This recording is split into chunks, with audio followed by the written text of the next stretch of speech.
सुरता झरते फुलानी गोरिया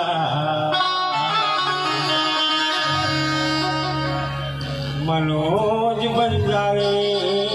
के नाम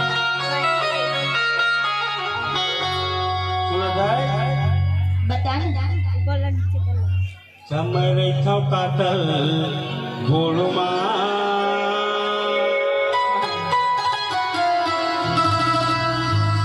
मैं रही कातल गोलमा हरियाणा थोड़ी बैठी जुड़ा ले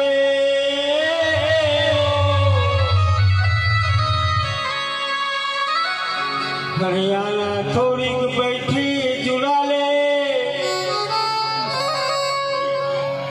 नीम पेड़ के छां मैंने कातल बुलगा मैंने कातल बुलगा मेरी बाजी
सुनना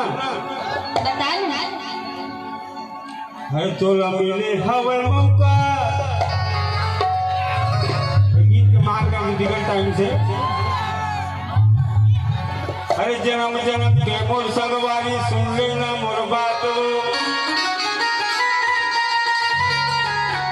अरे जन्म जन्म के मोर सगवारी सुन लेना मोर बात मोर घर में कोनो नहीं टूरी आज नहीं जा मोर घर रात हर तोला मिले हवे मौका हर तोला मिले हवे मौका मोला कहिले ना टौका ये टिया हो हल्ला हो तुमने से टूरी तोरे गाला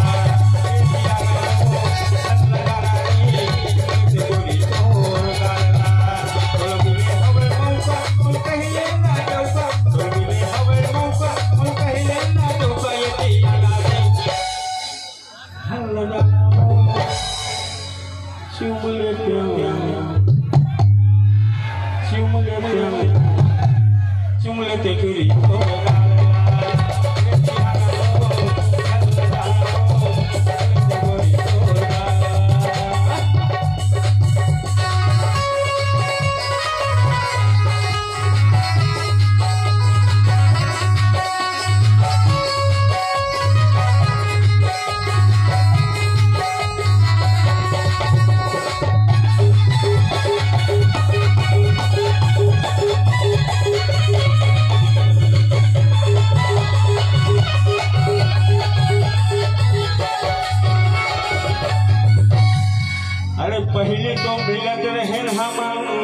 खार माँ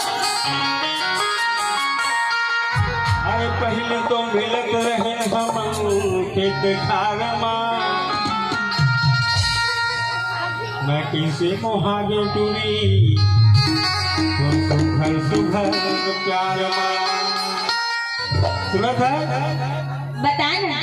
हर तोर हो ही एक खिले का हर तोर हो ही एक खिले का कहीं देना डोका ये टीना हो हल्ला चला रे बिजुली तोड़ डाला बिजुली तोड़ डाला और बिजली हवा हमका कहीं ना डोका बिजली हवा हमका कहीं ना डोका ये टीना हो हल्ला चला रे सुना काहे और कहा खाके तो हुई देख के जो है कह दो एक घंटे में कहूँ जी कह दो एक बार कह दे बस कान लगा के सुन में सुना औ मैं कहत हवा गाँव की काका औ मैं कहत हवा गाँव की बताना